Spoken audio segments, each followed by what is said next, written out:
Fala pessoal, tudo beleza? Sejam bem-vindos a bordo para mais um vídeo no canal. Aqui a gente tem conteúdo de qualidade sobre vela.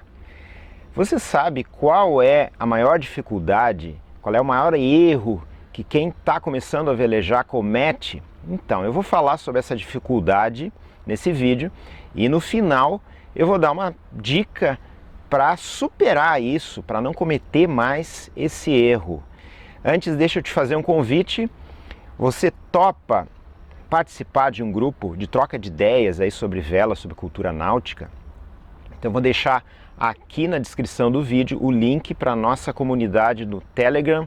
Bora velejar! Só clicar lá no link. Quem não tem o Telegram, só baixar aí no seu celular e participar dessa comunidade. Então bora pro vídeo.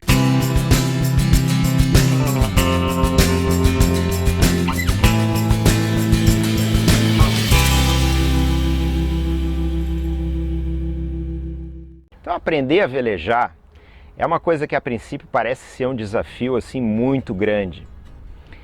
Na verdade, você está entrando em contato aí com um mundo novo, né? Um mundo de equipamentos, de nomenclatura principalmente, e uma interação com o vento, com a água, com o mar, de uma forma que você nunca fez antes, né? Então, por isso, no início, tudo isso parece muito complicado. Mas na medida que você vai se acostumando, se familiarizando com essa nomenclatura, com o barco e principalmente com a interação com os elementos, com o vento, né? Entender a direção do vento, as coisas vão se clareando. E aí você vai também percebendo que tudo isso é muito divertido. Aí vem a parte boa. Nesses anos aí que eu tenho de experiência com alunos, com centenas de alunos no ensino de vela oceânica, eu tenho percebido uma dificuldade particular, uma dificuldade inicial, uma barreira inicial que a gente trabalha muito nas aulas, que é o que eu vou explicar aqui, e acaba acontecendo um erro muito comum. Tá? Pode parecer no início que velejar contra o vento seja a coisa mais difícil, né? Então, velejar na orça máxima, fazer a manobra de virada de bordo, né, de cambar, isso a princípio pode parecer difícil. Mas eu tenho percebido que com os alunos é o contrário. É mais fácil entender o contravento, o pessoal consegue navegar numa orça e fazer a virada de bordo com mais facilidade. Eu atribuo a isso o fato de que no contravento, numa orça, por exemplo, a gente sente o vento contra, né? O vento aparente, ele aumenta a intensidade do vento e fica mais fácil de identificar a direção do vento. E também ali aquele limite da zona morta, ele fica fácil de entender quando a gente aplica aquela técnica de ficar prestando atenção na testa da vela de proa, da genoa, né? Então fica visível aquele momento em que o barco entra na zona morta. Então eu tenho percebido uma facilidade maior dos alunos no contravento. Agora, quando a gente começa a arribar, vai para o vento de aleta, vai para o vento de popa, perto do jaibe, é aí que o bicho pega. Então o erro mais comum de quem está aprendendo a velejar é começar a arribar o veleiro, começar a ir em direção ao vento de aleta, continuar arribando, chega perto do vento em popa, continua virando o rumo do barco, até que leva o tal do jaibe chinês, leva um susto e nem sabe o que está acontecendo, fica perdido, fica um pouco nervoso com essa situação, né? Então esse é o erro mais comum que acontece com quem está começando a velejar. Então agora a gente vai analisar melhor essa situação e entender por que isso acontece. Então eu já tinha percebido essa dificuldade já há bastante tempo. Tanto que eu fiz naquela playlist lá de videoaulas, tem uma videoaula específica, número 18, que se chama Virando em Roda, que eu abordo especificamente essa manobra que se chama virar em roda, né? Que é ir de uma alheta até a outra alheta passando pelo vento em popa.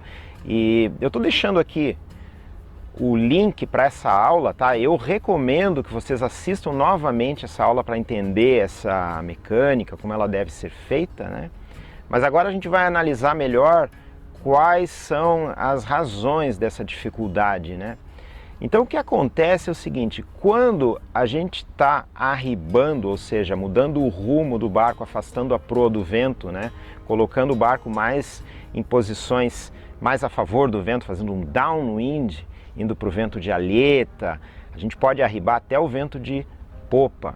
Então nessa situação a gente começa a andar a favor do vento e o vento aparente diminui, né? Porque nós estamos nos deslocando meio que juntos com o vento. Então nesse caso o que acontece? A gente sente o vento mais fraco, dependendo da força. Quando o vento está mais fraco, a gente tem às vezes a sensação de que o vento parou, inclusive, mas não parou, é que a gente está andando junto com ele. Então é muito fácil, quando estamos arribando, a gente começar a perder a referência do vento. A gente sempre vai ter a possibilidade de monitorar a direção do vento olhando lá para cima do mastro, para aquela biruta. Aquela birutinha lá no topo do mastro, ela vai nos indicar a direção do vento. Claro que às vezes o barco, no mar principalmente, ele está balançando e a biruta fica um pouco biruta. Tá bom, piadinha sem graça essa, né? Mas é importante vocês entenderem o que eu estou querendo dizer. É que ela fica balançando, mas a gente consegue ter uma noção se a gente já está chegando mais perto do vento em popa ou não. O problema disso é o seguinte: para quem está começando, o aluno, o velejador iniciante, ele ainda está se acostumando com o movimento da cana de leme, né? Porque a cana de leme é sempre o contrário, né? Você puxa para cá, o barco vai para lá e vice-versa. Então, quem está iniciando ainda está acostumando o seu corpo a isso, né? Ainda não, às vezes ainda não está totalmente automático esse movimento na cana de leme. E a gente tem que desviar a atenção e olhar lá para cima do mastro para saber se já está chegando perto do vento de popa. E aí isso pode confundir um pouco no início. Então, para contornar isso, ou seja, para que o aluno comece a ter mais domínio dessa situação, eu criei um método que eu chamei de método da linha vermelha. É um método para a gente estar consciente o tempo todo da direção do vento e até quando que a gente pode arribar, que é exatamente a direção do vento de popa. Porque o erro acontece exatamente quando a gente vai arribando e passa do vento de popa. É aí que está o perigo de tomar um jaibe chinês, principalmente se o vento está mais forte, né? Então como é que a gente vai conseguir arribar com segurança, sabendo que a gente não vai passar do vento de popa?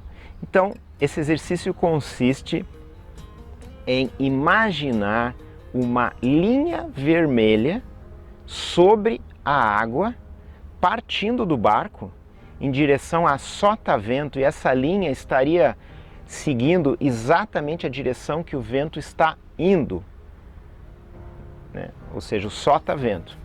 E essa linha então representa o nosso limite. A gente sabe que a gente pode arribar até essa linha. Quando chega na linha, ou seja, quando a gente está chegando no vento de popa, a gente precisa estabilizar o rumo, parar de mudar o rumo do barco, né?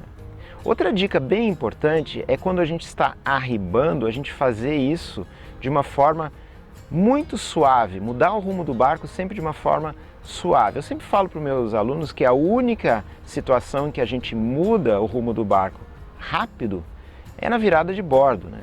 É quando a gente vai cambar, porque a gente precisa aproveitar a inércia do barco para vencer ali a zona morta, aqueles 90 graus. Mas quando a gente está arribando é o contrário.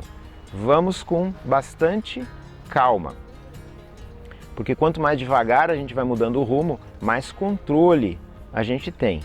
Então a técnica consiste em ir arribando, olhando para a biruta, mas imaginando junto uma linha vermelha bem na direção de sotavento.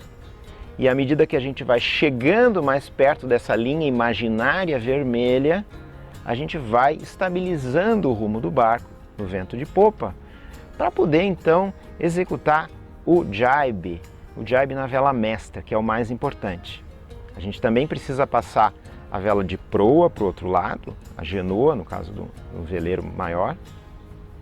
Mas a genoa ela não representa muito problema. Se a gente não fizer isso certinho, isso não é grande problema. Agora, a vela mestra, a vela grande, a gente precisa fazer o jibe com cuidado. Se o vento estiver mais forte, a gente precisa fazer de forma controlada, caçando até o final, né, para depois abrir no outro lado. Esse é o jibe controlado da vela mestra. Então, com essa técnica da linha vermelha, a gente vai, na verdade, treinando mais isso. Depois não precisa mais, né? Depois que automatizar isso, a gente não precisa mais da linha vermelha. Mas é uma forma da gente ir tomando consciência de qual a posição que o barco está em relação ao vento. Chegou no vento de popa, na linha vermelha, a gente pode abrir a genoa para o outro lado, para abrir o asa de pombo, né? O vento de popa, e aí executa então o jibe da vela mestra. Depois que faz o jibe da vela mestra, aí eu recomendo continuar virando o barco, sim, para o outro bordo, até pelo menos o vento de aleta no outro bordo, e sair dessa situação de vento em popa, que é a situação de maior instabilidade.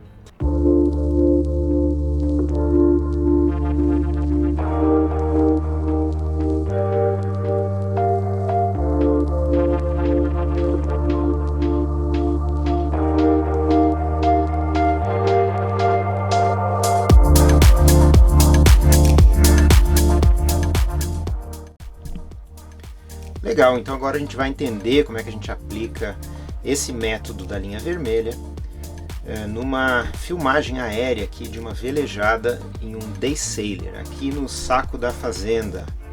Então a gente já começa a se aproximar aqui do vento de aleta, arribando, ó, a linha vermelha ali, ó, aparecendo. A gente continua arribando devagarinho até ficar com a proa alinhado com a linha vermelha bem no vento de popa, ó.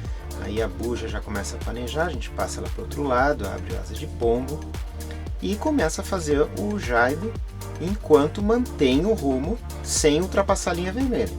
Depois que deu o jibe, aí sim, a gente continua virando o barco, nesse caso para boreste, indo logo para o vento de aleta, saindo daquela instabilidade do vento de popa.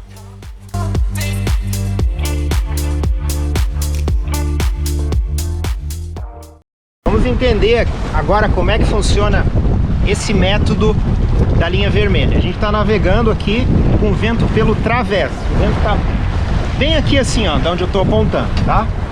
Então a nossa tripulação ali atrás, o André e o Marco, André no leme, o Marco trimando as velas. Agora a gente vai imaginar essa linha vermelha na direção da onde o vento está indo, para sotavento. Lá, ó, as ondas ajudam a gente a entender para onde está indo o vento. Então a gente imagina uma linha vermelha bem ali assim, ó. Isso. Agora eu vou pedir aqui para minha tripulação para eles irem arribando, tá? Então eu vou pedir para o André ir arribando bem devagarinho. O Marco vai folgando aqui as duas escotas, ele vai folgando ao mesmo tempo, tá? As duas escotas. A gente já está indo para um vento de aleta, então ele vai folgando bem as escotas ali, ó. Vou mostrando a vela aqui como é que vai ficando, ó. Ó, para um pouquinho no vento de aleta aí, fica um pouco no vento de aleta.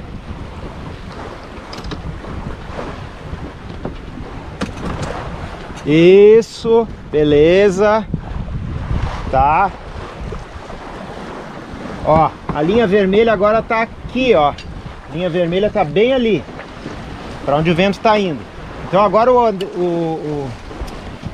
o André vai arribar até chegar na linha vermelha, bem devagarinho. Ele vai cuidando a biruta, vai cuidando as ondas, Então vamos olhar a linha vermelha ali, ó. Pode ir indo até o vento de popa. Vai devagarinho. Agora a gente está se aproximando aqui da linha vermelha. Normal que a genoa fique frouxa ali, ó. Aí agora o nosso trimmer. Isso, o nosso trimmer agora tá abrindo asa de pombo. Olha que legal, ó. Show de bola. Agora, vento em popa significa que a gente está bem na linha vermelha. Então, para a gente ultrapassar essa linha vermelha para lá, a gente precisa fazer o que, pessoal? O jibe. Isso, precisamos fazer o jibe para passar a linha vermelha para o outro lado, né? Então, vamos lá. Marco, pode fazer o jibe controlado aí, cara. Isso, jibe controlado, porque o vento tá um pouquinho mais forte. Vai, pode começar. Isso, trazendo a vela aqui, ó, pro meio do barco, ó. Já encheu do outro lado, folga tudo. Oh, show de bola. Show de bola, galera. Valeu. Muito bem. É isso aí. Legal. Esse exercício, então, serve para treinar, né? Treinar o olhar para ir tomando consciência da posição do barco em relação ao vento nessas situações em que a gente está arribando. Então, se você quiser melhorar a sua técnica, se tornar um velejador melhor, ter domínio sobre o barco, treinem essa situação que vocês vão perceber que vão ter um salto, que vão ter muito mais segurança para navegar. Bora lá então? Forte abraço, galera, bons ventos e bora velejar!